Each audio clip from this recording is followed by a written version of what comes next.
다저스가 스넬라와 맺은 1억 8.200만 달러 계약에는 어김없이 6.200만 달러의 디퍼가 들어가 있습니다. 연봉의 일부를 계약이 종료되고 받는 디퍼는 선수에겐 손해고 구단에겐 이득입니다.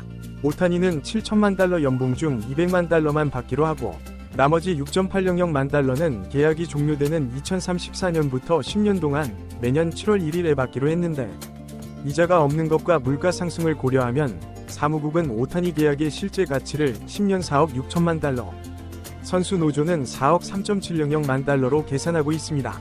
스넬은 평균 연봉이 3.64억만 달러인 1억 8.200만 달러 계약이 디퍼를 반영하면 평균 연봉은 3.44억만 달러, 총액은 1억 7천만 달러가 됩니다. 1년 전 스넬이 거절한 양키스의 제안이 6년 1억 5천만 달러였던 반면 올해 자이언츠에서 받은 3.200만 달러를 포함하면 6년 2억 200만 달러가 됐습니다. 스넬과 보라스는 FA 제수를 통해 대성공을 거둔 셈이 됐습니다. LA 디퍼스라고 해도 될 다저스는 계약이 종료된 후 주는 지불 유예금이 9억 7.25억만 달러로 늘었습니다. 디퍼스의 시작은 배치였습니다. 트레이드된 후 3억 6.5억만 달러 계약을 맺으면서 32%에 해당되는 1억 1.5억만 달러의 디퍼를 허락했습니다. 프리먼은 1억 6.2억만 달러에 계약하면서 35%인 5.7억만 달러를 디퍼했습니다. 충격을 준 건 97%에 해당되는 6억 8천만 달러의 디퍼를 그것도 본인이 제안한 오타니였습니다. 야마모토와 글래스나우에게는 디퍼를 걸지 않은 다저스는 스미스에게 1억 4천만 달러 계약을 주면서 36%에 해당되는 5천만 달러를 디퍼했고 스넬도 34% 디퍼를 받아들이도록 했습니다. 심지어 테오스카르 에르난데스와 1년 2.35억만 달러 계약을 하면서 그중 850만 달러를 계약 종료 후 매년 85만 달러씩 10년 동안 나눠주기로 했습니다.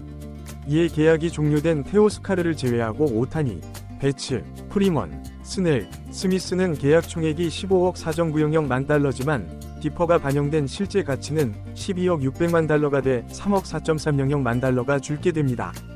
디퍼가 구단에게 이득인 건 사치세 계산 연봉이 실질 가치로 계산돼 내려가기 때문입니다. 내년 메이저리그는 연봉 총액이 2억 4.1억만 달러를 넘게 되면 사치세를 내도록 되어 있는데 오타니의 평균 연봉은 7천만 달러가 아니라 4.6억만 달러로 계산됩니다. 디퍼를 통해 사치세 계산 연봉을 떨어뜨릴 수 있는 겁니다. 또한 디퍼는 금액은 그 자체로 이미 반영이 되기 때문에 나중에 지불을 시작할 때는 사치세 계산에 영향을 미치지 않습니다.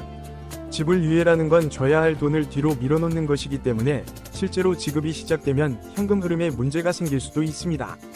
다저스는 오타니의 지급이 시작되는 2034년부터 2043년까지 매년 9천만 달러에서 1억 달러를 지불 유예금으로 써야 합니다. 하지만 메이저리그 사무국은 구단이 지불 유예금을 잘 예치하고 있는지를 체크해 혹시라도 선수가 받지 못하는 사태를 방지하고 있습니다. 여기서 생기는 궁금증은 디퍼를 하더라도 예치를 해야 하면 구단에게 어떤 이득이 있냐는 겁니다. 즉, 오타니와 그냥 4억 6천만 달러 계약을 맺는 것과 7억 달러 계약을 맺고 6억 8천만 달러를 디퍼함으로써 4억 6천만 달러 계약으로 평가받는 것이 어떤 차이가 있냐는 겁니다. 더스코어에 따르면 오타니의 예치금 6억 8천만 달러 중 매년 4.4억만 달러만 2026년부터 에스크로 계좌에 적립하면 만기 시에는 오타니에게 줘야 하는 6억 8천만 달러를 모두 지급할 수 있다고 합니다. 오타니에게 줘야 하는 7억 달러 중 6억 8천만 달러를 예치할 경우 막대한 이자 수입으로 인해 실제로는 디퍼된 금액보다 더 적은 돈으로도 지급이 가능해진다는 겁니다. 디퍼가 이렇게 좋은 거라면 다른 구단들은 왜 다저스처럼 적극적으로 이용하지 않을까요? 물론 다른 구단들도 이용하고 있습니다. 보스턴은 데퍼스와 계약하면서 3억 1.35억만 달러 중 7.5억만 달러를 디퍼했습니다. 린도어가 매츠와 맺은 10년 3억 4.1억만 달러 계약에도 5천만 달러의 디퍼가 들어있습니다. 하지만 다저스처럼 5천만 달러 이상을 5명에게 하고 있는 팀은 없습니다. 저는 이렇게 막대한 돈을 디퍼하려면 현금의 흐름이 대단히 좋고 엄청난 회계팀을 거느리지 않으면 불가능할 거라고 생각합니다. 프리드먼은 템파베이 시절부터 워낙 계산에 밝은 사람이었던 데다 다저스가 엄청난 돈을 벌고 있기 때문에 가능한 경우라고 할 수 있습니다. 최근 메이저리그는 상당수의 구단들이 지역 케이블 TV와의 계약 문제로 골머리를 앓고 있습니다. OTT 시대가 도래하고 케이블 TV가 쇠퇴하면서 파산 신청을 했던 발리 스포츠를 비롯해 메이저리그 구단들에게 막대한 중계료를 납부했던 케이블 TV들이 휘청이고 있기 때문입니다. 미국에서의 야구는 다른 종목들보다 더 로컬 스포츠이기 때문에 지역 중계권 수입의 비중이 높습니다. 하지만 다저스는 지역 중계권의 위기에서 벗어나 있습니다. 마지막으로 공개된 2022년 지역 중계권 수입의 경우 다저스는 1억 9.600만 달러를 기록함으로써 1억 4.300만 달러인 양키스, 9.900만 달러인 컵스, 9.700만 달러인 보스턴, 9.200만 달러인 자이언츠, 8.800만 달러인 매츠 등 다른 인기팀들을 압도하고 있습니다. 반면 샌디에이고는 4.700만 달러에 그쳤는데 그것도 사무국이 중계권을 회수하면서 더 줄었습니다. 많은 팀들이 6천만 달러 수준인 반면 2년 전에 혼자 2억 달러에 육박했던 다저스는 앞으로도 계속 올라갈 전망입니다. 한편 중계권과 관련돼 문제 있는 팀은 중계권의 가격이 정점이었던 때 대박 계약을 맺어 시장 규모보다 훨씬 큰 1억 2.500만 달러를 받지만 그만큼 돈을 쓰지 않고 있는 에인절스입니다. 다시 다저스 이야기로 돌아와서 이처럼 중계권 수입이 압도적인 데다 오타니로 인해 번 돈만 1억 2천만 달러라고 하는 다저스는 올해 천문학적인 수입을 올린 것으로 예측되고 있습니다.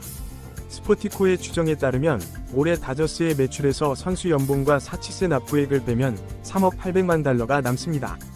이는 하위 10개 구단을 합친 것보다 많다고 합니다. 가뜩이나 흥행이 잘 되고 있는 다저스는 오타니가 오면서 날개를 달았고 압도적인 수입을 올리고 있다 보니 지불유예금을 쌓아놓을 수 있고 거기서 발생하는 이자 수익만으로도 엄청난 이득을 보고 있는 겁니다. 여기에 오타니는 물론이고 예비 명예의 전당 선수들인 배츠와 프리먼까지 디퍼를 하고 있는 상황이다 보니 오타니의 팀에 가서 뛰려면 디퍼는 당연한 분위기가 되고 있습니다. 지금까지 내용을 정리하면 이렇습니다. 디퍼는 부자팀을 더 부자로 만듭니다. 하지만 디퍼를 이렇게까지 적극적으로 쓸 수 있는 팀은 다저스가 유일합니다. 오타니 영입이 결정적인 다저스는 돈을 벌어다 주고 있습니다. 적어도 오타니 계약이 끝날 때까지는 다저스를 견제할 팀이 없을지도 모릅니다. 이런 결론을 내리고 나서 궁금해지는 건 이러다 다저스가 소토까지 영입하는 게 아니냐는 겁니다. 개인적으로 다저스는 소토의 필요성이 가장 적은 팀, 소토를 샀을 때 이득이 가장 적은 팀이라고 생각하지만 다저스의 재정이 우리의 상상을 초월하는 규모라면 못 살 이유도 없기 때문입니다. 올해 다저스의 지출이 과연 어디까지 이어질지 주목됩니다. 한편 흥행에서 대박이 난 올해 포스트 시즌은 역대 최대 규모인 1억 2.900만 달러가 선수들에게 배당금으로 지급될 예정입니다. 이에 다저스는 선수당 48만 달러, 양키스는 35만 달러를 받게 됐습니다.